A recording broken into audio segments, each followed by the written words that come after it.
Fala você que se liga na tela do Link Esporte Clube. Seja muito bem-vindo, seja muito bem-vinda a mais uma edição. Tá pegando as férias que eu sei, hein? Tá aí aproveitando o seu final de semana, final de ano, mas tá ligado aqui nas entrevistas especiais do Link. E olha, hoje uma entrevista gigantesca pra você do outro lado do aparelho. Lembrando sempre, vai deixando o dedo no like, se inscrevendo, ativando o sininho, mandando mensagem pra gente aqui nos comentários. E você que ainda não é inscrito, não perca tempo, se inscreva. Vem aí uma excelente temporada pro Link Esporte Clube. Daqui a pouco eu vou apresentar os nossos debatedores, mas antes tem que falar do nosso entrevistado, né? Essa edição vai receber um cara espetacular, multivencedor, Eduardo Luiz Abonísio de Souza. Se eu falar assim, você não vai ligar o nome à pessoa. Mas o Edu Dracena, você vai lembrar, multicampeão do Campeonato Brasileiro, Copa Libertadores, campeão estadual aqui em São Paulo e também em Minas Gerais, campeão pelo mundo, é o nosso entrevistado dessa edição do Link Esporte Clube. Edu, que honra poder falar contigo, seja muito bem-vindo. Hoje comentarista lá do Grupo Bandeirantes, do Jogo Aberto, obrigado inclusive a Band por ter liberado o Edu Dracena. Tudo bem, amigo? Seja bem-vindo à edição aqui do Link Esporte Clube. Tudo bem, é um prazer estar com vocês aqui. Sabe que quando você cita o meu nome assim por completo, mas quem é que esse cara aí também, sabe?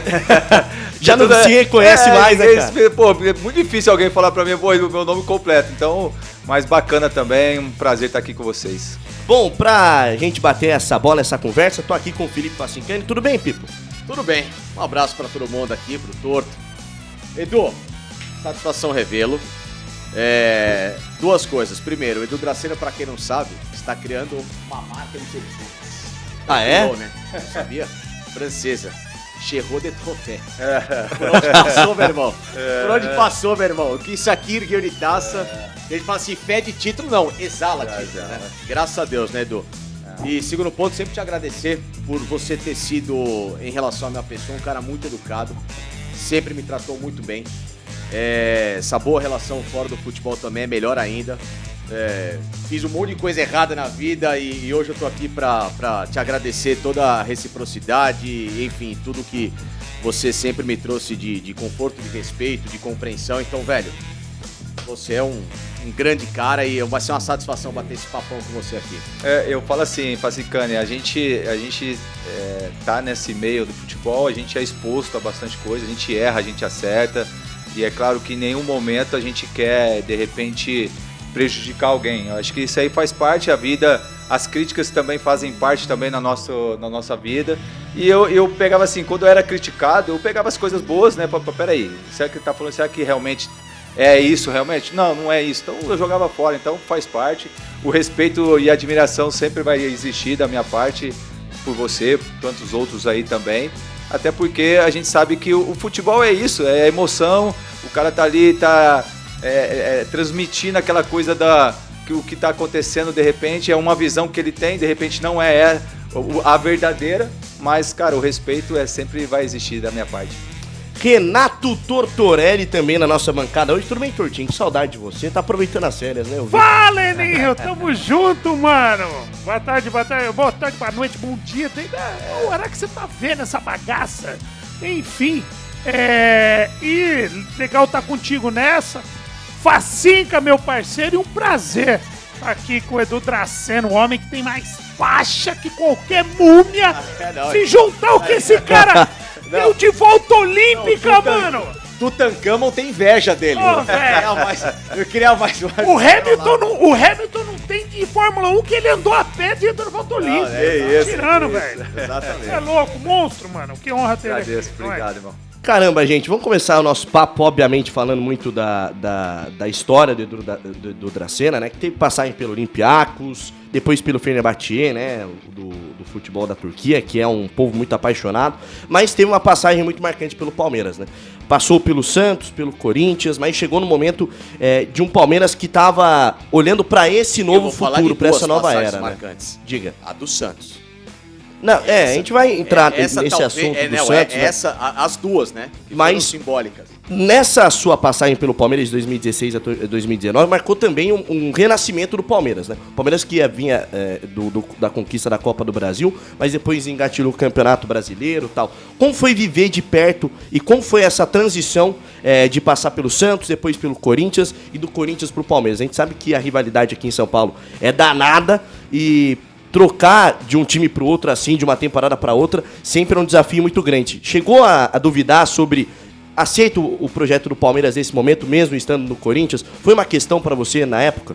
Não, em nenhum momento eu duvidei da questão da mudança. Até porque era um momento que eu queria estar jogando mais. E naquele momento no Corinthians não estava tendo muito oportunidade. E quando aparece o Palmeiras, e em nenhum momento fiquei com dúvida. Não, será que eu vou? Não, pelo contrário. Eu vou lá sim. Porque isso acaba também motivando. Claro. Eu acho que o desafio de você chegar e sair de um rival e ir para o outro é muito grande, porque você não sabe o que te espera do outro lado. Mas quando eu tomo essa decisão de realmente acertar, cara, quando eu saía na rua, eu sou muito respeitado, porque quando eu joguei futebol, eu sempre respeitei a instituição que eu estava. E quando você ia jogar um clássico, respeitava mais ainda. Então isso acaba pegando o respeito do torcedor. Você sai na rua, você é tratado de uma forma assim carinhosa. Então quando eu saio, vamos começar assim, do Santos para o Corinthians, cara, eu achei, será que realmente vai ter aquela coisa da rivalidade? E quando eu vou pra lá, eu falo, pô, o xerifão chegou, o cara que vai ajudar a gente aqui, sabe? Sempre eu torci pra você vir pro meu time. E quando eu vou do Corinthians para o Palmeiras, foi a mesma coisa, cara. Fui muito bem recebido pelos torcedores palmeirenses. Eu não imaginava que eu era tão querido assim e tão respeitado. E quando eu chego assim e sou bem acolhido, isso aí as coisas vão acontecer naturalmente como aconteceram. Ô Edu, antes da gente explorar ainda mais Palmeiras e tudo você fez de tão importante no futebol, qual é o teu clube de passagem, então, realmente mais marcante? Por quê? Olha, todos que eu passei, eu acho que marcaram, porque foram clubes que me proporcionaram momentos e situações importantes na minha carreira. Por exemplo, se você pega o Cruzeiro, pô, fiquei marcado a tríplice coroa. Exato. Então, você não tem como você falar, pô, não tenho. Aí eu venho para o Santos, né? Vamos falar aqui dos times brasileiros. Num momento difícil da minha carreira, porque era um momento que eu estava voltando de uma lesão no joelho e as dúvidas e os questionamentos eram muito grandes. Como que o Santos vai contratar um jogador machucado, lesionado e tal? E aí acontece aquela coisa do Santos 2010, que aí foi aquele que encantou o Brasil e o mundo 2011. E aí você vai para o Palmeiras num momento também de mudança de mentalidade. É claro que eu chego em 2016, mas a mudança já começa ali em 2015, no início de 2015, né, com a chegada do Zé, do Dudu, entre outros, do Praz. O Praz já estava. Sim. E aí você começa a montar a mentalidade também do pessoal que está em volta ali do futebol. Então, e fora isso, quando eu paro de jogar, o Palmeiras também me abre as portas para eu continuar assim no futebol. Exato. Então, acho que seria injusto da minha parte falar, foi um momento. Então, foram vários momentos que eu sou muito grato por tudo que eu vivi. Agora, Edu, é o seguinte, mano. Falando de momentos marcantes, Facinca falou também a passagem marcante do Santos, e você teve presente uma passagem muito marcante até para o futebol brasileiro, que foi na dupla, o surgimento da dupla Neymar e Ganso, né? Você viu o Neymar subir, quer dizer, lá ele, né? O Ganso subir. Mas enfim, né, mano? A dupla, eles eram molecada, você já tava ali, Paulo, né? E eu queria. E aí tem os primeiros treinamentos, a molecada você tá ali no time titular, vai pegar essa molecada e tal. Como é que foi essa dupla Ganso e Neymar que você viu surgir? E como é que foi o momento mágico? Passaram com títulos e tudo mais. Queria que você falasse um pouquinho do dia a dia que a gente viu na televisão, você que teve do lado dos caras. Como é que foi esse momento aí? Cara, foi um momento bacana, assim, de viver, porque eu vi dois talentos surgirem pro futebol mundial que você fala, é impressionante o que eles fazem com a bola. Porque você via no dia a dia o trato que eles tinham, você via que a evolução que eles tiveram ao longo da carreira, né, ali no Santos, foi uma coisa assim impressionante. Nunca tinha visto aquilo. E quando começa a temporada de 2010, com a chegada do Dorival, e o Dorival começa a montar aquele time, né, e na pré-temporada a gente via que já tinha alguma coisa diferente. Não sabia se ia ganhar ou não, mas a gente já via que é um ambiente saudável, um ambiente de amizade, um ambiente onde que era mais leve as coisas. Por quê? Era uma coisa que é a mistura do experiente com os mais jovens. E essa mescla é muito importante, eu acho, na minha opinião, que é importantíssima, porque os mais velhos é aquela coisa assim que já sabe que pode acontecer, e os mais jovens é aquela imaturidade, aquela coisa, não tem responsabilidade nenhuma, eu vou lá, vou driblar, vou perder a bola, e é bom que aí tem os mais velhos para dar aquela segurada, e principalmente na empolgação do dia a dia, porque quando o Santos começa a jogar e a golear, os caras começam a ficar grandão, né? Aí os mais velhos, vem cá, baixa a bolinha aqui, a gente não ganhou nada ainda. Então fomos construindo um ambiente saudável e bacana que, cara, era questão de tempo a gente marcar a época e como foi. E vendo a categoria do Neymar e do Ganso, que naquela época, quem era mais era o Ganso do que Neymar. Ah, legal. O Ganso era impressionante. Você encarava os caras no treino, né? Se lascando. Não, e aí você também não podia dar porrada nos caras, né? Eu vou machucar os caras. Mas mesmo assim, né, o Ganso era impressionante, a visão de jogo que ele tinha, sabe? A questão do posicionamento, o Neymar já aquele talento puro, aquela coisa que vai do drible, vai o improviso, vai aquela coisa toda. Então, casou muito bem essa dupla. Pena que o Ganso acabou se lesionando e de repente não explodiu tanto como a gente imaginava. Mas foi uma escolha errada de carreira do Ganso, que depois ele sai do Santos, vem pro São Paulo e tal. Você acha que ali houve um erro de leitura do mercado pro lado do Ganso? É difícil você falar assim pela escolha que ele teve, assim. Ele queria realmente sair do Santos, aí aparece uma oportunidade como o São Paulo e ele achou melhor, juntamente com a família ou com as pessoas que trabalham com ele, de sair, mas eu acho que o que atrapalhou ele realmente foi a lesão. Se não fosse a lesão dele, cara, esquece. O Grêmio não foi o jogo? Foi lá no Sul, contra o Grêmio. No Campeonato Brasileiro, a gente tinha ganho a Copa do Brasil. Sim. E aí já no Campeonato Brasileiro, aí uma infelicidade, num lance bobo, ele acaba lesionando. Esse Santos era meio bitomaníaco, né? Vocês chegavam por causa do Neymar Ganso, vocês entraram no hype. Vocês chegavam assim, era uma loucura, né? Não, era loucura. Era impressionante, cara. Onde que o Santos ia jogar, o aeroporto fechava, era tanta gente que você não imaginava, os hotéis lotados para ver os dois, e claro, o time todo, mas mais os dois jogadores assim. E foi uma coisa assim, cara, meteoro. Foi uma coisa assim impressionante, cara. Começou a jogar assim no Campeonato Paulista e no Copa do Brasil. E aí você foi vendo assim, as coisas foram acontecendo. E você fala, cara, onde que vai parar isso, cara? E os Neymazete, aquelas coisas assim todas. É bacana participar disso, ainda mais nós que eram experientes. Edu, eu imagino, talvez você concorde comigo, vou concordar também, você explique seus argumentos.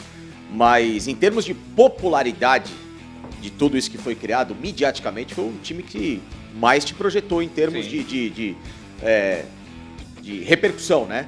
Porque o Cruzeiro, era um baita time, mas essa mídia não tinha. Palmeiras, essa mídia, essa popularidade. Em termos de estamos no hype, TV Globo, toda hora em programa e tal, tudo que é falado, que ele brincou de... Neymar foi na banheira do Gugu, eu lembro. Então. Essa questão de... Essa questão de bitomania foi esse Santos de 2010, 2011, né?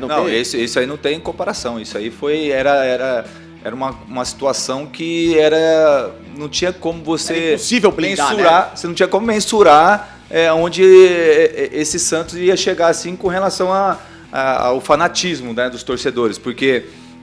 como você falou, em programa de televisão, né? Toda hora tinha entrevistas coletivas, o CT tá toda hora lotado, nunca tinha visto aquilo. Falei, cara, é impressionante, né? E aí a questão dos caras tinha a publicidade para fazer, entendeu? E isso acabou com que, de repente, principalmente, eu falo assim, no segundo semestre do Santos, fomos muito prejudicados com relação a isso. De repente a gente não focou... Externa?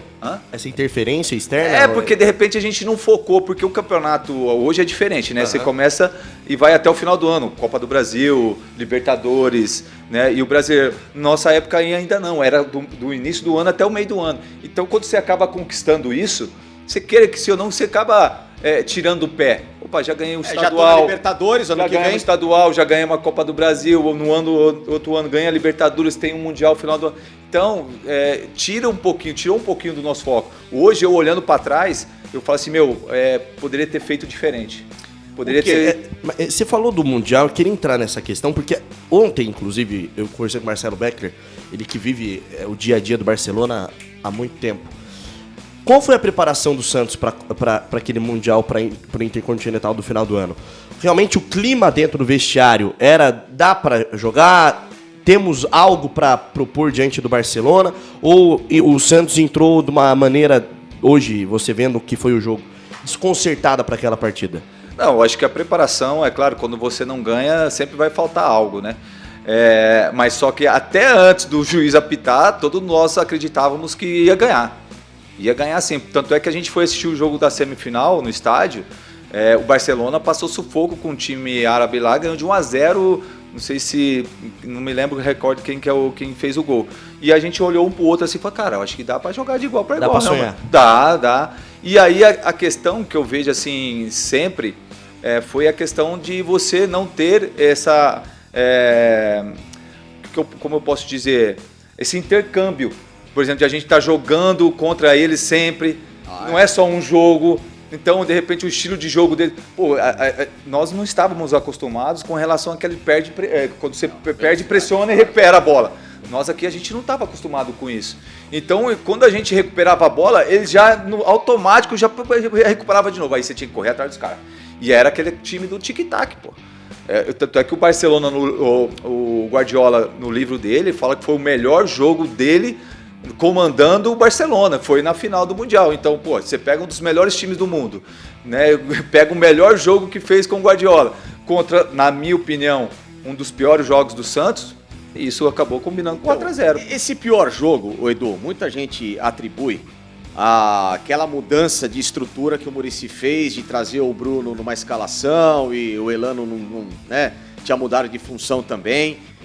Houve essa alteração do jeito de jogar para aquele jogo e, infelizmente, pode cair um pouco na conta do Muricy também? Eu acho que é a conta de todo mundo, sabe, Faciano? É difícil você falar também do treinador só, mas é claro que ele teve responsabilidade sim, como nós também tivemos. O que você faria de diferente aquele dia?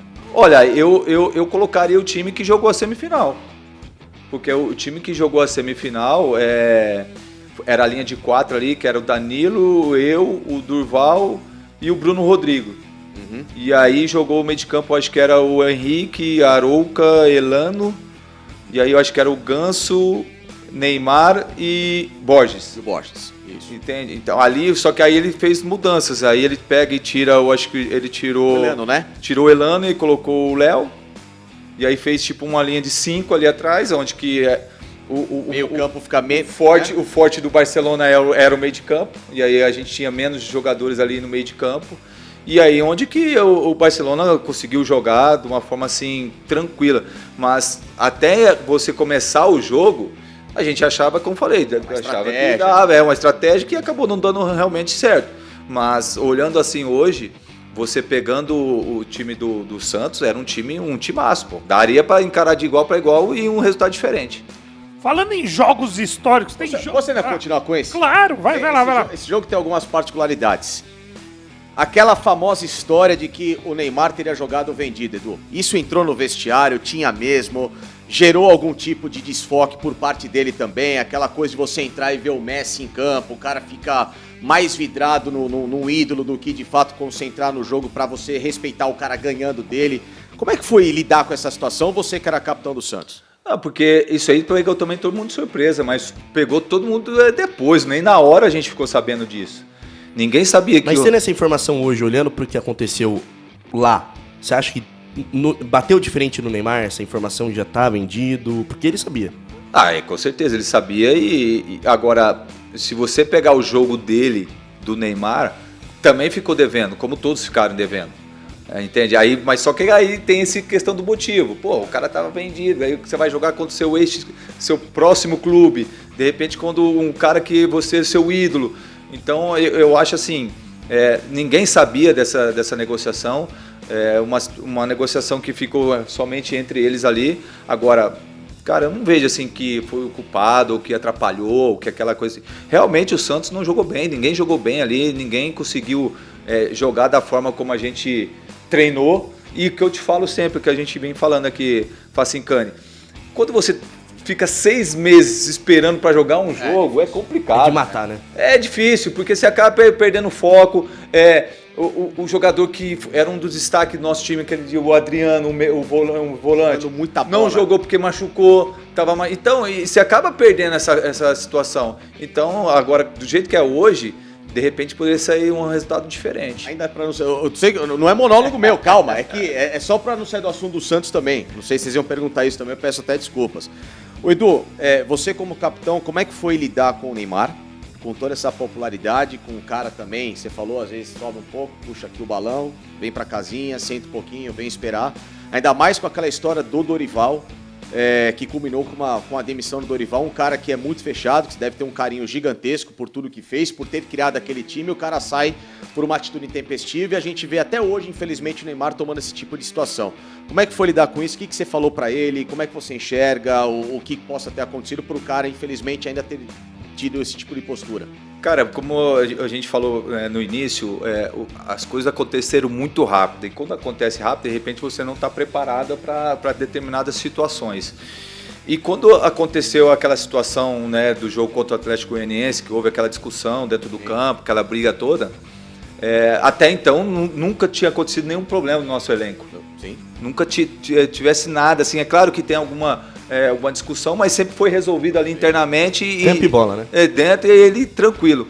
E aí quando acontece uma situação daquela, o que de repente deixou a gente chateado, e ele acredito que também, foi a questão da exposição, daquela coisa que ficou marcado. Todo mundo viu aquilo, aí veio o treinador lá, eu esqueci o nome dele, René Simões, acaba falando, estão criando um monstro.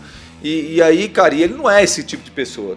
O Neymar nunca foi, e eu conheço, tipo assim, a gente perdeu um pouco do contato, mas eu acredito que ele continua sendo a mesma pessoa.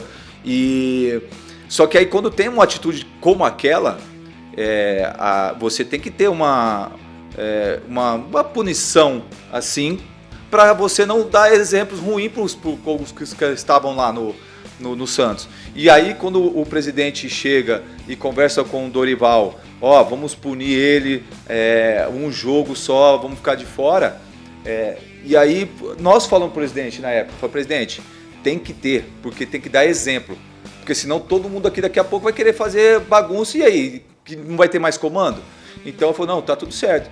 E aí o que acontece? O que realmente, na minha visão, o que pegou realmente foi que no próximo jogo, depois que o Neymar foi expulso não, teve a confusão, foi contra o Guarani, depois que a gente jogou no Brinco de Ouro. Ele vai lá, assiste o jogo e tudo, e no próximo era o Corinthians.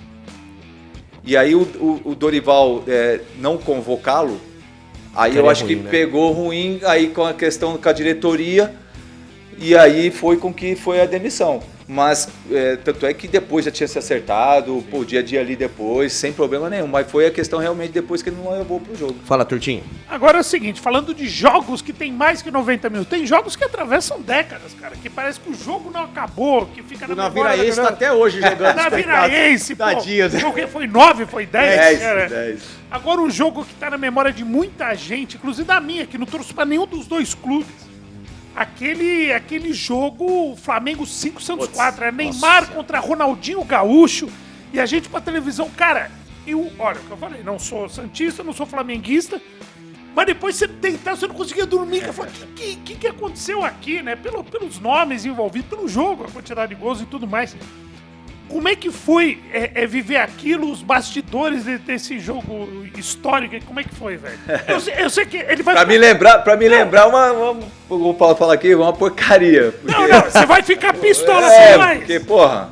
Mas assim, claro. É que fala, os caras só... Daqui a pouco não vão falar de título. Fala, os dois perguntam e os caras só perguntam o jogo que eu perdi. Calma. Teve o jogo perdido nenhum, pô. Mas eu falo brincando assim, mas pra nós que participamos daquele jogo ali, foi um privilégio, porque todo mundo, igual você falou, todo mundo lembra daquele jogo, mas pra quem ganhou é ótimo, pra quem perdeu não. Mas assim, foi bacana porque Se você pegou 2 gerações, Ronaldinho Gaúcho e Neymar. Maravilhoso. Entende? E fora isso, os que estavam em volta também, tanto do Flamengo quanto do Santos, eram jogadores de muita qualidade.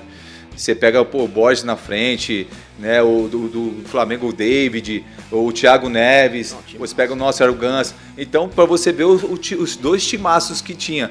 Agora, Vanderlei com o Muricy, para você ver como que é. E a questão do jogo em si foi uma coisa louca, né? Porque a gente sai ganhando 2-0, temos o pênalti aí. O jogo é completamente louco. O Neymar, o Elano vai e erra. Aí depois o Flamengo vai e empata quase o jogo. Aí vai lá, a gente vai e faz o 3-2, depois 3-3, 4-3, a falta que ninguém imaginava que o Ronaldinho ia fazer aquilo, jogar a bola E depois de todo mundo, depois desse dia aí, que tem sempre um cara deitado. É verdade, ninguém consegue mais fazer isso. Hoje já não faz, por causa dele. É jogo tão histórico que até hoje os caras deitam na barreira. Por causa dele. E eu estava na barreira, eu falei assim... Qual foi a reação de vocês ali? Pô, falando, não acredito que o cara fez isso. Lógico. E aí quando a gente, por exemplo, vamos pular todo mundo aí, porque ele bate bem pra caramba de falta. Pô, vamos pular, a bola não vai passar por cima. Pô, quando você vê a bola passando embaixo dos seus pés, você tentando abaixar assim, você não conseguir, cara, foi realmente impressionante que ninguém imaginava, ninguém realmente imaginava que ele faria isso. E você jogou com os 2, né? Na seleção com o Ronaldinho, você chegou a jogar? Peguei o Ronaldinho. Pegou o Ronaldinho e o Neymar. Peguei. Quem que pra você foi, cara, mais especial? Quem é mais difícil de marcar se tiver aqui? Eu acho assim, o Ronaldinho, o Gaúcho cara, eu acho que fora de série, assim, com relação a inteligência de saber onde que ele está, dá mais pifada, mas o Neymar em si, assim, cara, ele chutava com a perna direita, a perna esquerda, você não sabia para onde que ele saía, então para mim é o Neymar.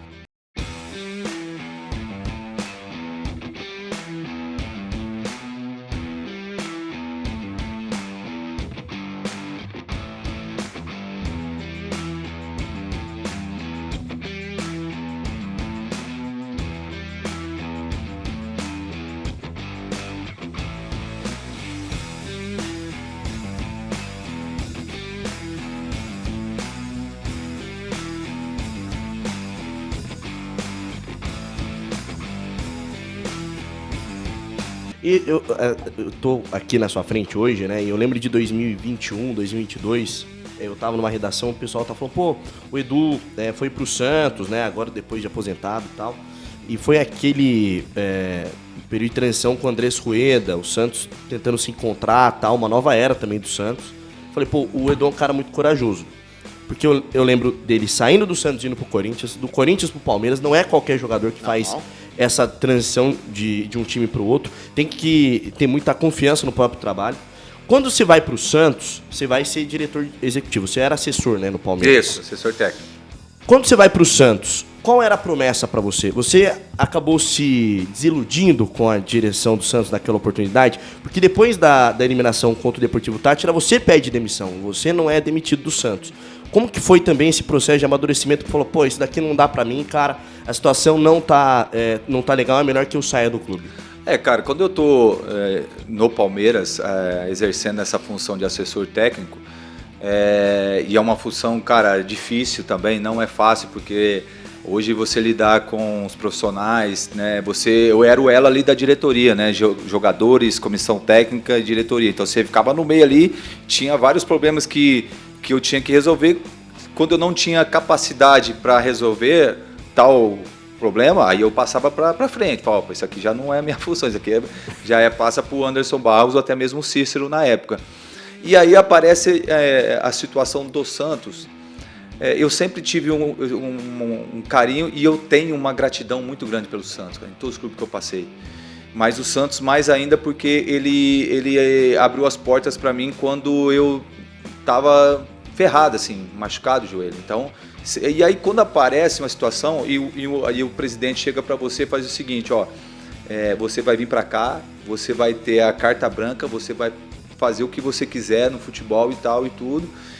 E aí falou, ok, eu vou aceitar esse desafio sim, porque como eu falei, eu gosto de desafio, mano. Eu gosto de ficar, porque eu poderia muito bem continuar no Palmeiras. Eu larguei o Palmeiras antes de uma final de Libertadores contra o Flamengo. Lembro. Lembro. Pô, eu podia ser campeão da Libertadores Foi com em o Flamengo. setembro, né, Edu? Não, em outubro. Outubro, isso. Eu Foi em lembro. outubro. Eu saí, acho que faltava 15 ou 20 dias pra final da Libertadores. Aí eu falei, cara, de repente eu vou lá e eu vou ajudar, porque eu tenho essa gratidão. E graças a Deus, quando eu chego lá, o Santos de 11 jogos, ele venceu 7. E graças a Deus não caiu.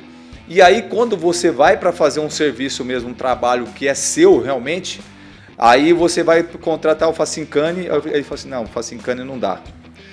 Ah, vou contratar esse copo aqui, pô, não, essa garrafa, não, tô muito caro. Ah, você vai fazer, não dá. E aí eu tinha que passar para 7 pessoas, que era o conselho de gestão do clube. Falei, cara, então o que vocês pediram para eu vir para cá? Você não precisava de mim aqui. Porque eu mais ou menos fui com um para-brisa para vocês. Porque eu era o capitão da Libertadores, do Tri. Então tenho moral com o pessoal. Então, peraí. Então você veio aqui para eu ser o para-brisa. Para vocês fazerem as coisas assim. Escudo. E se der errado, é o Edu. Se der certo, é vocês. Só pra tomar porrada. Aí chegou um ponto, falei, meu irmão, obrigado, isso aí não é para mim. Vocês seguem a vida de vocês. Tanto é que depois caíram. Eu acho que esse desafio do Santos foi bem complicado, porque o Andrés Rueda tava muito na mão de um conselho e tal, e a gente sabe, né? Não. Política de clube, os caras pouco entendem de futebol e deu no que deu, né? Não, o problema a solução é virar SAF, né, Edu? Mas, Tem mais jeito o Santos, né? eu acho que, tipo assim, pra você bater de frente com os clubes hoje, tanto o Palmeiras como o Flamengo, entre os aí, vai ter que se virar. Infelizmente, só que eu acho muito difícil, eu acho, Facincani. Por causa que eu brinco da Belmirolândia. É muito difícil, porque ali a Vila Belmiro é aquela coisa assim, eu brinco, mas, cara, as pessoas ficam até bravas comigo com relação a o que eu falo. Porque, pô, o Santos vive a cada de 3 em 3 anos a eleição. E é aquela coisa assim, não, eu vou te apoiar, mas você vai ter que arrumar um carguinho aqui pra mim. Então não é profissional, irmão. Você tem que ser profissional. O futebol hoje não tem como mais ser amador. Se você é amador, você vai ficar pra trás. E aí, com a experiência que eu tinha e tenho, eu falei assim, pô, vamos fazer isso no CT, vamos fazer... Não dá. Não, tem que fazer isso. Não, cara. E aí você acaba, de repente... Eu falo assim, eu não me arrependo de ter ido ao Santos. Mas eu me arrependo de eu ter acreditado na pessoa. Acreditar assim, no que ele falou pra mim. Foi o Rueda. Foi ele. Foi o Rueda. Isso aí é, Sumiu, né? pior presidente da história do Santos aí. Porque você fala assim, não, mas o conselho de gestão era complicado. Mas foi ele que colocou. Quando ele queria fazer uma coisa, ele falou, não, pode deixar que eu resolvo. Ah, não, quando ele não queria, aí ele falou assim, não, peraí, eu vou ter que passar pros caras. Pô, pelo amor de Deus, aí você ficava vendido. Ele falava uma coisa pra mim e fazia outra, passava pro outro cara. Então, eu acho que ele só colheu, infelizmente, ele colheu o que plantou, mas isso acabou manchando a história do Santos. Agora eu queria falar sobre sua experiência jogando fora, né? Porque você falou de grandes passagens, grandes clubes e tal, mas teve 2 experiências assim, muito, muito curiosas, assim, né? Na Grécia, um time do tamanho do Olympiacos, e a loucura que dizem, que a gente imagina que é o futebol da Turquia. Porque a gente fala, o brasileiro é fanático por futebol, não sei o quê. A Turquia é um negócio maluco. Eu já conversei com jogadores que foram pra lá, gente que já assistiu os jogos lá. Eu queria saber como é que foi essa passagem do Fenerbahçe. E você jogou com uns caras que ele não era ídolo. Era um deus lá, né? Que foi o Alex, o David jogou contigo lá também, enfim, um grande clube. Como é que foi essa experiência, tanto na Grécia como na Turquia? É meio isso mesmo? Não, o fanatismo ali é impressionante, cara. O fanatismo dos gregos e os turcos é uma coisa assim surreal, porque a gente estava acostumado aqui com o Brasil, os times grandes, os clássicos e tudo, mas lá é a questão do você parar o país, cara. Quando você tem um clássico, Galatasaray e Fenerbahçe, você para o país e eles começam a falar uma semana antes, 10 dias antes do clássico. E só que, como eu falei assim, você não tem a noção o que é realmente. Só vivenciando. Também, né, Edu? O Besiktas é um pouco menos. Mas é um clássico. Estrala também. O Chicote estrala, não, a rivalidade. Agora, o mais realmente é Fenerbahçe e Galatasaray.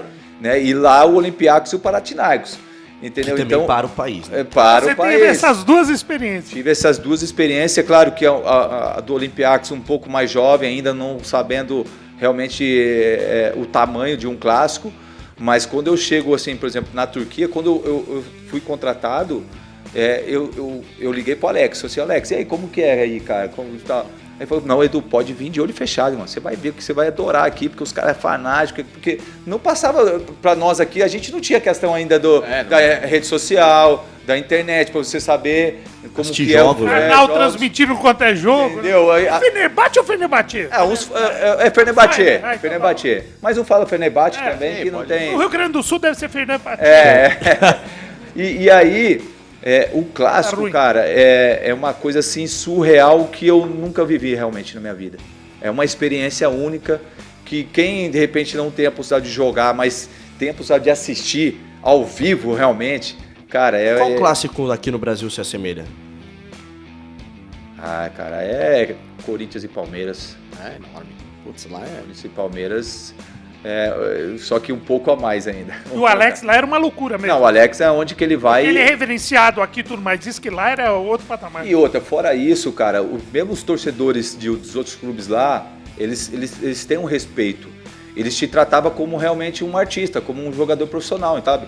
Ele não saía na rua assim porque é torcedor do rival que eu vou sair xingando. Pelo contrário, às vezes ia até tirar foto com a gente, com o Alex, quando não daria nem pra sair com ele, entendeu? Mas quando você saísse, você via que os caras, vamos lá tirar foto com ele, vamos lá, porque te tratava como realmente um ídolo, um craque. Então, pra mim, uma experiência... Pode usar vermelho, aquela loucura. Não, lá o Fenerbahçe não tem nada vermelho, mano. Lá tinha um negócio do McDonald's, não colocaram. Teve, né? Teve essa história. É o vermelho, né? E aí... Era o McDonald's azul e amarelo, primeira vez na vida. O Ronald McDonald ficou parecendo um patatá. Mas pra você ver a rivalidade como que era ali, né? Ô, Edu, você tava naquela Champions? Tava. Quase... Nossa, foi por isso aqui com a Inter, né? Não, a gente perdeu pro Chelsea. Pro Chelsea, é verdade. Chelsea. Caímos na chave que era Fenerbahçe, Inter de Milão, CSKA e PSV. Conseguimos classificar nessa chave, né, em segundo lugar, e aí pegamos o Sevilha nas oitavas de final, ganhamos, né, nos pênaltis, e aí pegamos pedreira, hein? Só pedreira. Aí pegamos o Chelsea nas quartas. E aí ganhamos na Turquia de 2-1, só que aí em Londres acabamos perdendo 2-0 e numa última bola quase a gente faz 2-1 e aí de repente poderia ir para os pênaltis novamente, mas pegar o Chelsea ele chega, acho que foi campeão, se eu não me engano, ou foi o Manchester United. Foi 2006, né? 6-7. 6-7, 2007 quem ganhou o Milan. Não, 6-7 não, 7-8. 7-8 quem ganha é o United. Então foi nos pênaltis com o United. Foi na final. Que eu acho que o Cristiano Ronaldo escorregou. Isso, foi em Moscou a final. Que aí o Chelsea não perdeu nenhum jogo, porque eles foram pro pênalti. Isso. Só perdeu pro Fenerbahçe, que foi lá na Turquia. Pô, ali parou o país, irmão. Parou o país aquele jogo ali, porque eu lembro até hoje, lembra assim. Eu vou contar uma história aqui. Naquele jogo, eu tomo uma pancada na cabeça, na nuca do Ricardo Carvalho, do zagueiro, uma joelhada, porque eu tava caindo assim de costas, ele tava atrás e batia a cabeça. E aí eu fiquei um pouquinho desacordado, mas eu voltei pro jogo. E aí eu voltei pro jogo, acabou o jogo, ganhamos 2-1, aquela euforia toda, aquela coisa toda. Eu vou pro vestiário, pego o telefone e ligo pro irmão. E aí, irmão, tudo bem? Quanto foi o jogo? Meu irmão, pô, você tá louco, meu? Ganhamos o jogo 2-1, pô, pegava e desligava o telefone. Aí ligava de novo, pô, e aí? Mas... Você tá de brincadeira, pô. Quanto foi o jogo? Pô, eu joguei? Não, meu irmão falou assim, pô, você é maluco? Aí o Deide pegou... Parece eu quando eu bebo. O Deide pegou o telefone e falou assim, vem aqui no vestiário, seu irmão não tá legal não, irmão. Leva ele pro hospital. Cara, eu não lembro até hoje como eu acabei o jogo. Imagina. Meu irmão falou assim, pô, você deu uma chegada no Drogba lá, que você pegou a bola e ele jogou ele lá pra lateral. Eu falei, cara, mas você imagina, eu fiquei inconsciente, meu. Você imagina se eu faço um gol contra ali, alguma coisa assim? Nossa, foi no automático, mano. Você vê como é importante esse protocolo de concussão, que os caras hoje... Mas não tinha nada disso. Não tinha nada. Não, nada. E aí, tanto é que pra eu sair do estádio, pra ir pro hospital, na ambulância, tava tudo travado. Não conseguia, eu fiquei mais de 1 hora no estádio, na ambulância, pra sair pela loucura que tava ali, porque a euforia de ter ganho do Chelsea. E o trabalho que o Zico fez foi... Ali foi impressionante. Como é que foi o Zico, o treinador, que as pessoas têm a noção, né, dele, jogador no Flamengo, histórico, faz um belíssimo trabalho com a seleção japonesa. E muitos cobravam, o Zico só fez esse trabalho porque no Japão, não sei o que, tem moral, mas ele vai para um país completamente desconhecido para ele, né, no caso, futebolisticamente falando. E ele trabalha no Fenerbahçe e depois, infelizmente, nunca mais teve uma carreira que se esperava como treinador. Qual que era o diferencial dele? Por que você acha que deu tão certo ali e que, infelizmente, depois não teve essa sequência? Eu acho que o grande diferencial do Zico é o ser humano que ele é. A humildade que ele tem, a simplicidade. E ele formou ali não só um time, mas uma família. Porque o Zico é conhecido mundialmente. O Zico é um cara que todo mundo conhece, todo mundo idolatra ele. E os turcos, cara, era impressionante quando via o Zico assim, fala, caramba, o Zico e tal. E o que ele fez ali dentro do Fenerbahçe? Cara, ele tratava todos os funcionários iguais. Do roupeiro, do cara que lava ali até o presidente. E isso, na Turquia, é muito difícil. Porque o presidente entrava na sala, assim, para fazer a pré-eleição, essas coisas, todo mundo levantava. O presidente, os caras não olhavam para a cara do presidente, os caras ficavam morrendo de medo do presidente. Porra, e a gente fala assim, caralho, por que com medo do presidente, meu? Lógico que a gente tem que respeitar o cara pelo cargo, pela pessoa. Agora, temer o cara, os caras tinham medo do presidente, cara. Achava que era um político, um ditador, Porque né? lá na Turquia é assim, cara. Então, o que aconteceu? O Zico fez? Ele tratou todo mundo igual. Humanizou a bagaça. Humanizou. Ele fazia todo dia, véspera de jogo, ele fazia um rachão com os funcionários, ele jogando. Você entendeu? E você imagina pro funcionário jogar bola com o Zico, cara. Com o irmão dele, o Eduzinho. Sabe? Então, para eles lá, era uma coisa fora da curva. E isso, e o ambiente acaba ficando leve. Pô, lógico. Entendeu? Então, e aí tanto os jogadores também. Então, acho que o grande segredo para mim é a questão da humanidade e da simplicidade do Zico. Além de saber de futebol. Sim. Tô falando de uma das maiores lendas da história do futebol. Né? Em 2016, o clima não tava tão legal pro lado do Palmeiras. Teve uma discussão entre a comissão técnica do Cuca, o Rafael Marques e tal, naquele campeonato que, inclusive, resultou no título do Palmeiras. Você que era um dos líderes, uma das pilares desse elenco, como que foi essa confusão depois dentro do elenco? O elenco abraçou o Rafael Marques, como foi essa discussão? Você teve conhecimento disso na época? Você como capitão do time ou ali uma das lideranças, qual que foi a decisão que vocês tomaram em grupo naquela oportunidade? Na hora da confusão não estava, né? Que foi no vestiário, depois, se eu não me engano, do jogo do Curitiba. O que gerou foi o aquecimento. Foi o aquecimento e o pós também. O aquecimento interminável, para quem não lembra. E o pós também. E o pós ali daquele jogo. E aí foi pro vestiário, porque aí acaba tendo uma confusão, na minha visão, desnecessária, porque poderia ser resolvido muito bem com uma conversa, com um diálogo, mas depois foi naquela coisa da discussão e eu acho que ali foi a gota d'água realmente, porque vinha acontecendo algumas coisas que o grupo já não estava tão satisfeito assim com algumas atitudes. E você fala do Cuca e da comissão dele. Ali tinha assim. E aí, o Rafael é um cara que, todo mundo gosta dele, é um cara sensacional. E pra tirar ele do sério, é difícil, não é fácil. Aí a gente falou, peraí, o Rafael tá certo. E por isso que eu falo assim que o futebol, para você ter êxito e para você ter um ambiente legal, você tem que saber gerir esse elenco. Porque não adianta você ser bom no que você faz. Você tem que ser bom em saber gerir egos, vaidades, cada um querendo jogar, cada um querendo... E você sabendo gerir isso aí, cara, você pode saber bem de futebol. Você precisa ser expert em futebol, mas você sabe fazer, porque todos os jogadores que estão ali no time grande e em outro time, porque tem qualidade. E aí jogar, né? E aí o que você tem que fazer? Opa, peraí. E aí a questão do Rafa, e aí no outro dia que aconteceu... Aí sim a gente se reuniu, o grupo falou, peraí, a situação aconteceu, aí também até houve pedido de desculpa da comissão técnica com o Rafael, mas a gente falou, peraí, não importa, meu irmão, vamos ser campeão, porque faziam mais de 20 anos. 20 anos, brasileiro, né? Sim, 20 anos. 22 anos. 22 anos. E aí você fala, cara, vamos ficar na história do clube, irmão. Cara, falta poucos jogos. Não vamos essa discussão aqui deixar acontecer situação que a gente não seja campeão. Porque a gente vai ficar na história. Tanto é que todo mundo lembra daquele time. Porque as pessoas só lembram quando é campeão. E é assim que tem que viver, meu. Eu falo sempre assim, a vida é o seguinte, não é que eu já ganhei, eu tenho que ganhar. Sim. Eu quero ganhar. Porque é isso que faz com que você continue disputando título, é isso que você vai jogar em time grande. E é isso que eu falo pra molecada hoje em dia, irmão. Não é só você passar pelo Palmeiras, por Corinthians ou Santos. Mas passei, eu fui campeão. Os caras vão me lembrar aqui em 2016, 2018, os caras vão lembrar 2015, o Corinthians vai lembrar do Santos. Por quê? Porque marcou, ganhou.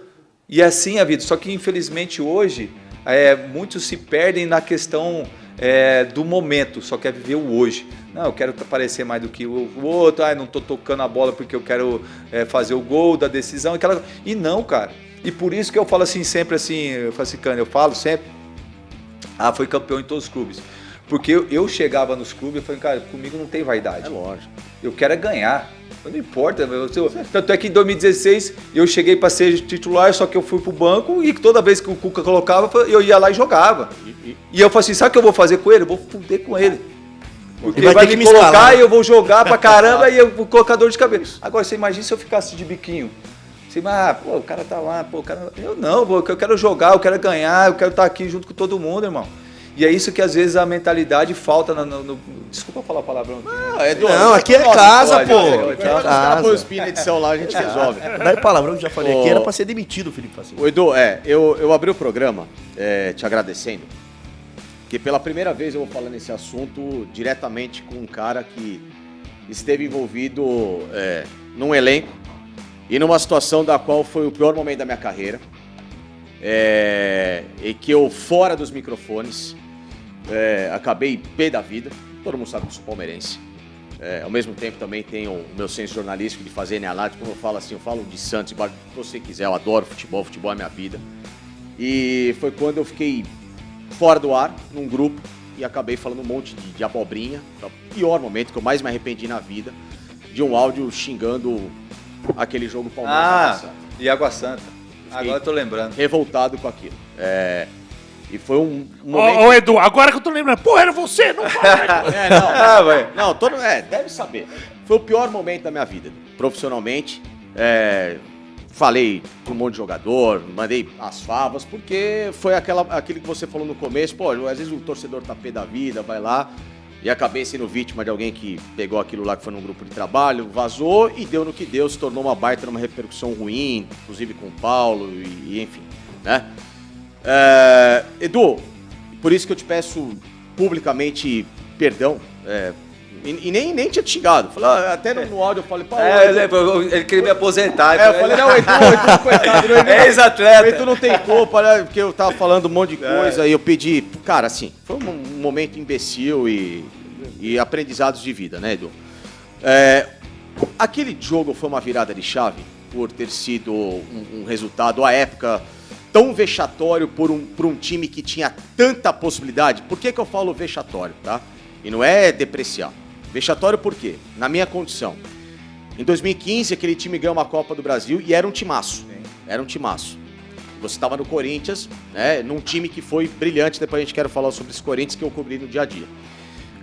2016, o Palmeiras entra na Libertadores para mim como favorito a ganhar a competição. Pelo time que tinha. E ele cai na primeira fase, na transição do Marcelo pro Cuca. E aí vem aquela porrada do Água Santa, onde todo mundo falou, esse time não vai dar liga. Não é possível. O que aconteceu para aquele jogo ter sido tão horroroso? E qual que foi a virada de chave? Porque, coincidentemente, dali pra frente, o time embala. Cara, eu falo assim, pode ficar tranquilo, eu acho que são situações que... Eu fico até nervoso. De verdade, cara, isso é a maior vergonha que eu tenho na minha vida e... às vezes eu não sei nem como falar. É duro. Mas eu não sou hipócrita de falar de não esquecer, não. Eu gosto de olhos nos olhos. Não, e eu falo assim pra você, eu vou ser bem sincero, o que eu mais prezo num ser humano é você saber reconhecer o erro. Porque errar, todo mundo vai errar aqui. E aí você reconhecer isso é muito bacana. E eu fiquei realmente sabendo desse áudio, me falaram também, cara, eu falei assim, cara, é claro que eu fiquei puto, não vou ser hipócrita também, Mas, cara, eu vou fazer o quê? Vou discutir com você? Pô, eu tenho que mostrar dentro do campo. E naquele momento, se você lembrar, quando eu chego no Palmeiras, na pré-temporada eu machuco a panturrilha. Sim. E aí eu fico, acho, 40, 45 dias parados para voltar. Coisa que eu nunca tinha tido lesão na minha carreira. E na exceção a do joelho, né? Fora, as minhas lesões sempre foram 6 meses fora. O resto, assim, nunca tive. E aí, para mim, foi uma mudança também muito drástica. Por quê? A partir daquele ponto, eu procurei também um profissional que me ajudasse na questão da alimentação.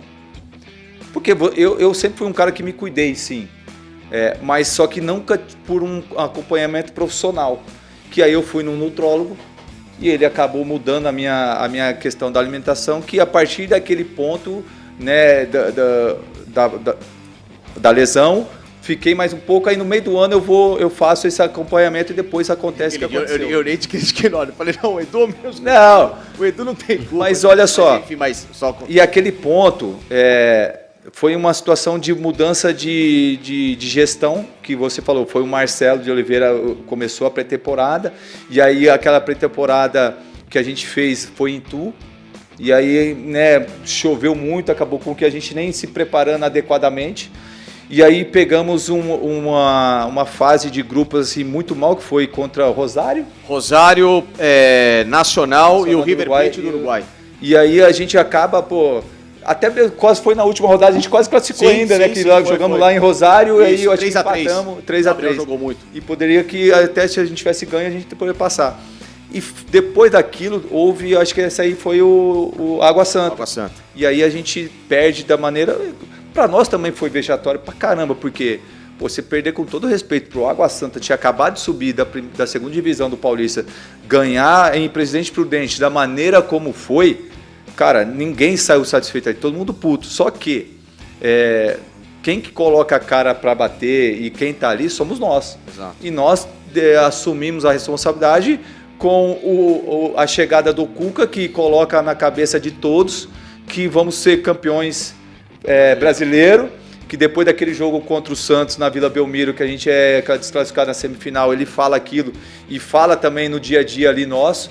E isso, quando todo mundo compra a briga e todo mundo assume aquela responsabilidade, fica mais fácil. Se ia ser ou não, mas ele colocou essa pressão em cima da gente. E a gente soube lidar com tudo isso. Mas eu vejo assim, não teve um fator assim que eu posso te falar, assim, que por causa disso que o Palmeiras começou a jogar mal e perdeu de 4-0 num jogo vexatório. Diga lá, Tortinho. O futebol é coletivo, mas existem duelos pessoais, assim, né? Principalmente um zagueiro, aquele grande atacante, aquele cara que você tá de olho. Eu queria saber qual foi aquele cara mais zica que você marcou, que você fala, mano, eu não achava esse cara, ou então você ia jogar contra ele e fala, você sabia que ia ser complicado e realmente era. E também, quem foi aquele grande jogador que falou, hoje você vai marcar esse cara. E aí você conseguiu anular e chegou com aquele... Ele ficou no seu bolso. Exatamente, chegou com o dever cumprido, nas duas situações. Muitas pessoas já me perguntaram sobre isso e também quem foi o meu melhor parceiro de dupla de zaga, assim. Então já foi.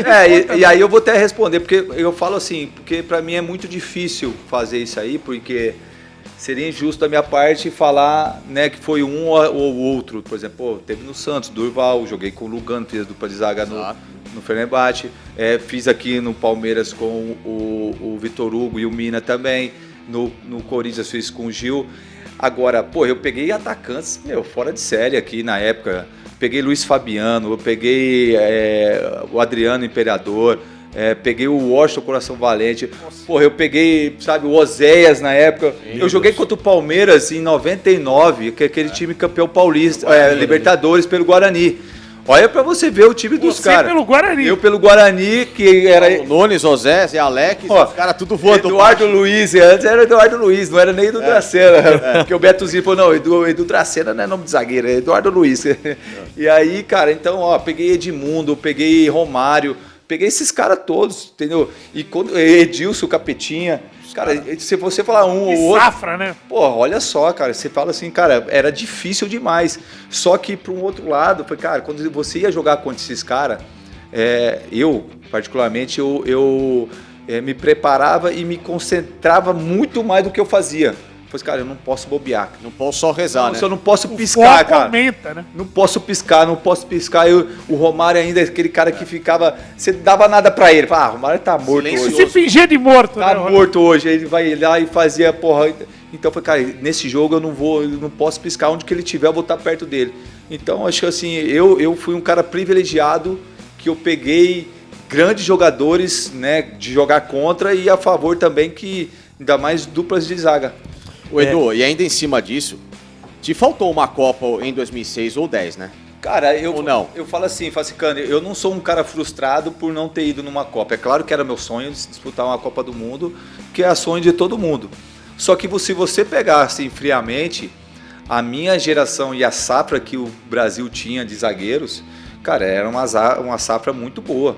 É claro que em 2006, que eu de repente poderia ter ido, que eu disputei o pré-olímpico em 2004 com a seleção brasileira, que a dupla era eu e o Alex, que era do Santos. Só que em 2006 eu estava machucado. E aí em 2010, novamente, 2010 eu tinha voltado para o Santos 2009, comecei em 2010, que aí já tinha fechado praticamente o grupo. Então para mim seria muito difícil de estar na seleção brasileira. Mas eu vejo assim, nada frustrado, realizei meu sonho de jogar com a camisa da seleção brasileira, disputar jogos oficiais com a seleção brasileira. E, cara, foi a vontade de Deus não ter ido. Eu fazia da minha seleção brasileira os clubes onde eu gostava. Ganhou então muito. aí ganhei e faz parte. Edu, a gente vai começar a entrar na parte final do nosso bate-papo. Eu não vou mentir pra você, a gente tá gravando esse podcast no dia 24 de novembro, até porque se o pessoal Mas tá nem em sei casa... ainda não, cara. Tem umas coisas boas. Tem. O pessoal tá de férias em casa, a gente também tem direito, né? Sim. Ah, Sim. Você parou perguntas, é isso? É assim, a gente tá vivendo a véspera da final da Copa Libertadores da América, nesse momento. E o Palmeiras tá mal. O Palmeiras, inclusive, o Abel Ferreira disse na última entrevista coletiva que o campeonato tá entregue pro Flamengo, depende só dele ser campeão.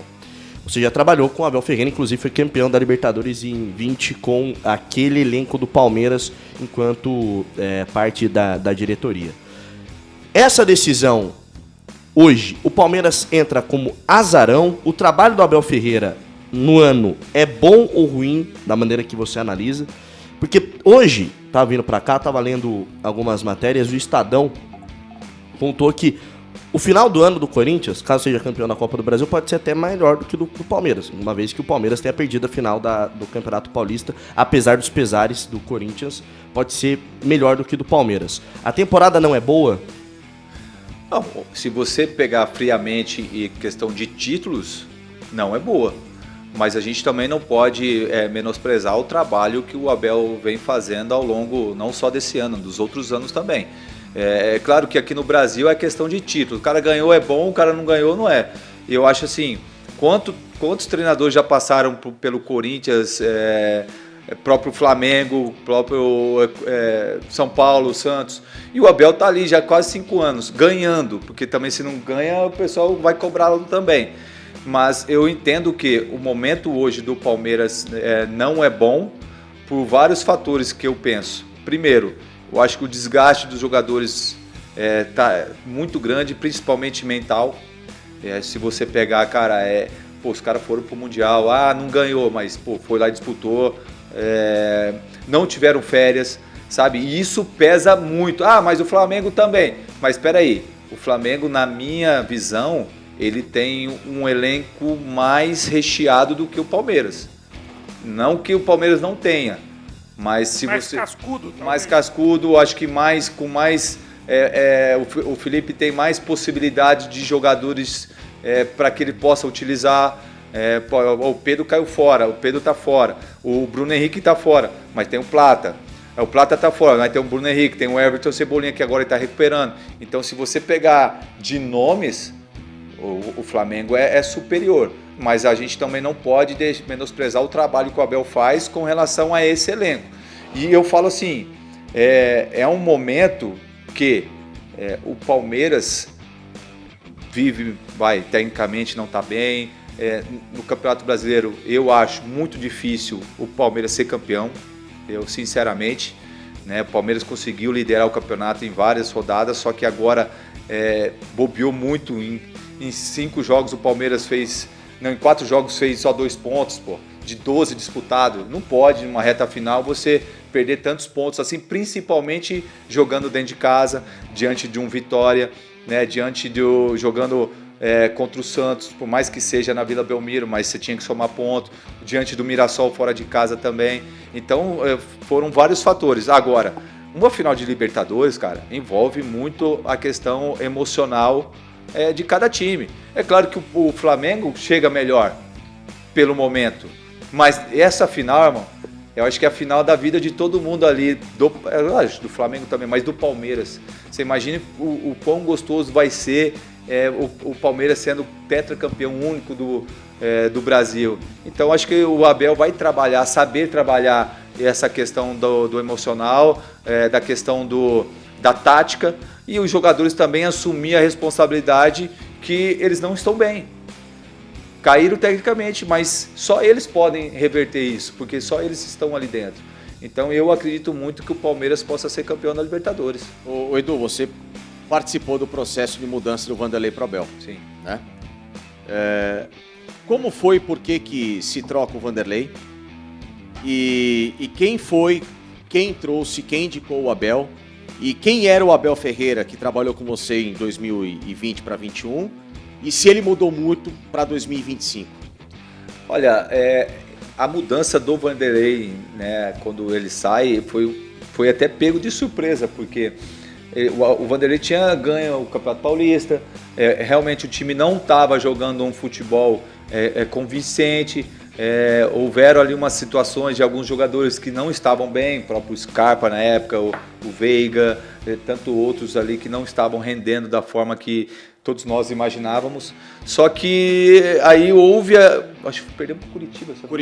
Curitiba eliminação. Aí foi Curitiba e aí houve uma reunião com a diretoria e decidiu mudança. Só que o primeiro nome nunca foi do Abel. Isso é nicho, foi aquele... Miguel Ángel Ramírez, né? Ramírez, que era da Del Valle. E aí, tanto é que negociou, íamos com o avião da Leila lá para conversar, né? O Anderson Barra ia para lá, só que ele falou que não ia, que só ia conversar depois da Libertadores e tal. Cara, e para nós ali do dia a dia foi uma situação assim diferente, porque quando fala assim Abel Ferreira, ninguém conhecia, cara. Você ouviu por quem? Quem que foi o responsável? Foi o vice-presidente ali, o Zanota. O Zanota.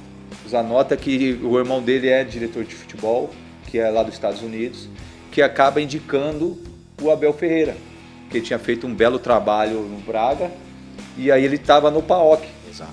E aí ele falou, leva esse cara, porque esse cara, é jovem e tal. E quando o Abel chega no Palmeiras, cara, eu vi um cara totalmente preparado, um cara que sabia de tudo do Palmeiras, ele estudou muito o Palmeiras, o que era Palmeiras, tanto é que a primeira entrevista que ele deu ali, falou realmente muitas coisas que você viu que o cara se interessou pelo aquilo, pelo projeto e tudo. E aí as coisas foram acontecendo, não vou falar coisa natural, mas foi acontecendo da forma pelo que foi planejado. Então, quando o Abel chega e pega também um time já, porque o Cebola pega o time ali e ganha alguns jogos. Ganha. E aí o Abel pega um time também já confiável e um time pronto. Ele só deu mais uma cara ali e tal até acabar a temporada, e tanto é que a gente fomos campeões da Copa do Brasil, Libertadores, e aí foi colocando o estilo dele, e aí ele foi se reinventando a cada ano. É claro que hoje eu não tenho mais aquele dia a dia, o contato, mas eu já encontrei, mora no meu condomínio, e às vezes eu vou ali no Palmeiras conversar com algumas pessoas que eu tenho amigos ali. Você não é aquele vizinho que ele falou, não, né? Não, eu sou parceiro, até demais. O que é chato, o vizinho, né? Não, mas ele é de outro prédio, agora ele mudou para outro condomínio agora. Então você pega que ele está se reinventando também, porque não é fácil você ficar 5 anos num clube, num futebol brasileiro competitivo, e tendo que ganhar. Então eu vejo assim, o trabalho dele é bom, Só que aquela coisa assim, às vezes a gente vê só o momento, você não vê o trabalho que é desde o início, quando ele chegou até agora. Existe fim de ciclo para técnico, como se fala do dele, é um momento, cara. Eu acho muito cedo para isso, cara. Ainda é cedo para Eu acho. Só se ele chegar a um ponto e falar assim, eu não quero mais, mas eu vejo assim, para o palmeirense, para a diretoria, de que o Abel possa ficar muito mais tempo aqui no Palmeiras. Qual é o segredo que o Palmeiras teve? Porque você participou de praticamente toda a preparação de 2021. Não dá para tirar você daquele contexto. Por mais que você tenha ido para o Santos, como você explicou. Você estava no contexto, você participou de 95% daquela conquista. Até o jogo do Atlético Mineiro, você estava lá. Tava. Então Mineirão você tava lá, no Mineirão, aquele jogo absurdo, né? O que fez aquele Palmeiras ser melhor que o Flamengo e que pode tirar de exemplo para uma decisão? Por isso que eu gosto bastante assim do trabalho do Abel, porque ele trabalha, como eu falei, muito mental. Ele coloca na cabeça dos jogadores que eles são capazes. E como ele falou de uma vez que ele tem um plano, ele tem um plano de quê? De colocar essa mentalidade vencedora, não deixar o jogador cair na zona de conforto, porque a pior coisa que tem é isso. Então você vê que realmente é um treinador que a gente tem que tirar o chapéu. E eu espero que nessa final ele possa realmente tirar dos jogadores como ele conseguiu tirar naquela final. Mas os caras falam, mas aquele lance lá do Andreas, que perdeu pro Davidson, o Davidson fez gol. Mas Afinal, não foi um lance. Mas é isso que eu tô te falando. Mas por isso que eu tô te falando. Não é. Porque muito se fala só do Andreas, né? Lógico. Mas só que não foi só isso. O Palmeiras se preparou para aquilo. O Davidson fez uma pressão no jogador do Flamengo porque foi treinado aquilo. Então, são vários fatores que acontecem. Você vai induzir ao erro, né? Foi a mesma coisa, assim, eu digo assim, naquela final contra o Santos, no Maracanã, eu estava lá, e aí a torcida, toda hora, bigode, coloca bigode. E aí, cara, ele vai e coloca o Breno Lopes. Se fosse pela torcida, era o William. De repente, o William nem ia fazer o gol. Mas ele vai e coloca o Breno Lopes vai lá e faz o gol. Então, isso é uma coisa que tem do treinador também, né? Daquela coisa assim, do feeling, de você, esse jogo, acho que no momento eu vou colocar o Davidson, ou vou colocar o Breno Lopes. Então, quem sabe, de repente, nessa final, ele possa estar preparando uma situação que, quem sabe, o Bruno Rodrigues não pode fazer o gol do time. Rapaz. Gente, caminhando para o final do nosso papo aqui, nessa edição do Link Sport Clube. Lembrando você do outro lado do aparelho sempre para deixar o dedo no like, se inscrever, ativar o sininho, mandar mensagem pra gente. Quero te agradecer, Mas Edu. antes, você diga. vai encerrar a bagaça? Claro que você vai encerrar. Mas se você tá assistindo a gente e tá pensando, esse cara faz umas perguntas nada a ver. Fala que, o cara viu o Ganso subir, o Ganso entrar. Calma lá, Você Tortoré. acha que as perguntas aqui não... Ele já passou pergunta pior. É? Ele já passou pergunta pior. Então, A gente vai ver? vamos ver antes da gente Então bora lá. encerrar aí, Essa é pra bizarra. ver o que perguntaram pra esse homem aí. Dracena, você jogou no Santos, Palmeiras, Corinthians. Pra você, quem foi o melhor? Gilberto Barros ou Ratinho? Que isso, Douglas? Caralho, eu achei que era uma pergunta séria.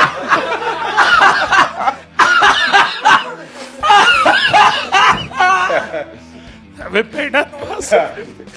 Aqui faz pergunta melhor. Melhor isso aqui. Não, mas essa é boa também. Não, esse aí foi zoeira. Mas quem começou isso aí foi o Douglas. Porque a gente ficou assim, cara, mas será que o Douglas tá tomando água e gospe e tudo ali? E isso por isso ficou mais engraçado ainda. Você esqueceu de falar uma passagem do Edu também, antes de ir embora. Aquele Corinthians de 2015, cara, pra mim, aquele time de 2015, ele em termos de 6-1. de plasticidade, do 6-1 do São Paulo, que você meteu o gol no jogo, inclusive. Você pode falar daquela festa de faixa, a maior festa de faixa da história. Você Contra pode. um rival não, desse não. tamanho, Você né? meteu uma festa de faixa clássica. Com reservas, com alguns reservas, Com né? um time alternativo. E você mete 6 do São Paulo no jogo que a torcida com 3-0 tá indo embora. Eu tava naquele jogo trabalhando, né? Como setorista do Corinthians. Plasticamente, aquele Corinthians foi o time mais bonito que você viu jogar e que ganhou menos do que poderia? E como é que é o Tite no dia a dia, ele que agora vai voltar a trabalhar? Cara, poderíamos ter ganho mais coisas ali. Eu acho que o Tite não soube lidar com o elenco que ele tinha. Porque, por isso que eu falo a questão de você saber gerir um elenco. Como, Edu? O jogo do Guarani, aquela maluquice, né? Mas olha só, tínhamos 2 times. Um jogava o Campeonato Paulista, outro jogava a Libertadores. Você vai lembrar bem. No Campeonato Paulista, quando o Corinthians chega na semifinal contra o Palmeiras, dos pênaltis, Sim. o que ele faz? Mete titular. Pô, deixa o time jogar, meu. Se o time chegou até ali, aí vai e perde pro Palmeiras na disputa de pênaltis. Aí logo em seguida tem a Libertadores, do Guarani do Paraguai. Aí você vai e perde de novo, porque aí você coloca os titulares pra jogar e perde de novo. Então ali se criou uma... Acharam que ia ganhar fácil aquele jogo da história do Sérgio Não. Aniquiano, do presente lá? Ele que se empolgou ali, né? Ali foi mais o dirigente que se empolgou de ter falado aquilo, que ainda demos sorte de ter pego o Guarani. Só que a gente sabe que o futebol, cara, é ali dentro do campo, ali que se decide. Não importa se é Guarani do Paraguai, ou se é o Corinthians, se é o Palmeiras, é ali dentro, é 11 coisas. E aí que eu te falo, por quê? Porque a gente tinha 2 times e 2 times competitivos. Pô, o coletivo ali, cara, era impressionante, cara. Se você pegar o time do Corinthians, o titular e o reserva, era pau a pau, irmão. Era. Entendeu? E aí, quando você faz uma semifinal de Paulista, você vai e pega, tira todo mundo e coloca os outros, e os outros falam assim, o que a gente tá fazendo aqui? Por isso que eu falo a questão de saber gerir. Ele não soube gerir aquele elenco. Se ele soubesse gerir, eu acho que o Corinthians tinha ganho muito mais coisas do que ganhou. Né? Podia ter ganho o Paulista, podia ter ganho a Libertadores, porque eu vou falar assim, foi um dos melhores times que eu joguei de elenco. Porque se você pegar ali, você pega a lateral direito, tinha o Fagner e tinha o Edilson. Lateral esquerda, tinha o Arana e tinha o Wendel. O Fábio foi embora no meio do ano ainda. Qual? Fábio Santos. O Fábio Santos foi embora no meio, tinha o Fábio Santos ainda. A zaga tinha Gil e Felipe, tinha eu e o Iago que jogava. O meio tinha o Christian, Bruno Henrique e o reserva. E o Elias. Aí o titular tinha a Ralf, tinha o Elias, aí tinha Jadson, Renato Augusto.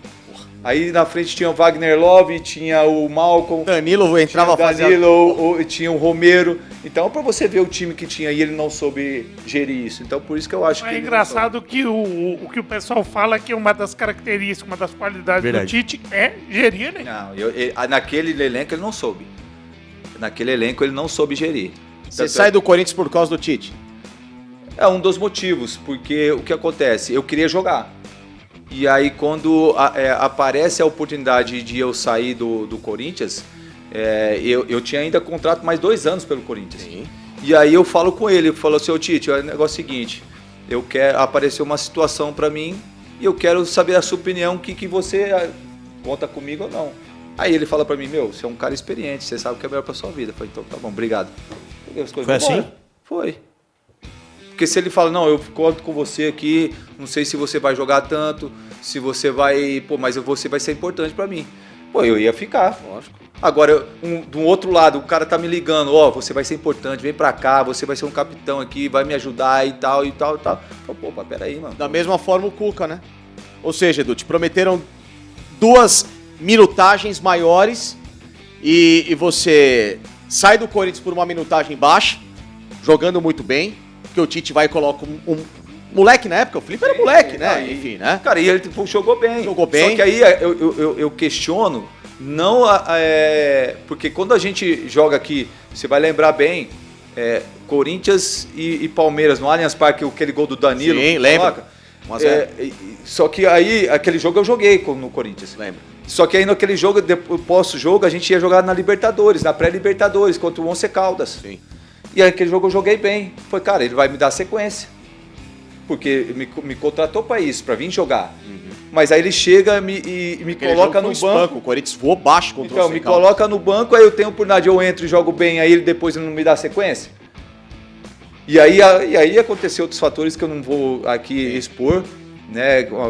Mas só que a situação foi essa, que aí ele falou, não, porque quem me liga foi o Tite, falou, eu quero você aqui. No Corinthians é um cara que você vai me ajudar e tal. Eu falei, beleza. Aí eu chego. Só que aí o Corinthians está fazendo a pré-temporada nos Estados Unidos. Lembra, a Flórida. E aí eu fico aqui treinando e tal. E quando o pessoal chega, e aí teve aquele jogo um amistoso que teve lá na Neoquímica Arena, não era contra um time dos Estados Unidos? Não foi o Corinthians Casual? Acho que foi inglês isso aí, lá, né? time inglês. E aí, a partir dali, eu não joguei e tal, porque eu tava voltando à pré-temporada. Só que aí no dia a dia ele me deixou de lado. Aí começou a dar oportunidade pro Felipe e pro Gil. E não me deu oportunidade.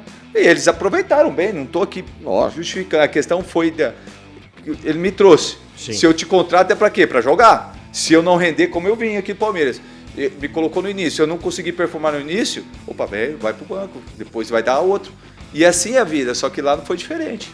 E no Palmeiras a mesma coisa, que aí teve a história do Cuca que você falou que também ficou chateado com essa gestão de grupo do Cuca. Sim.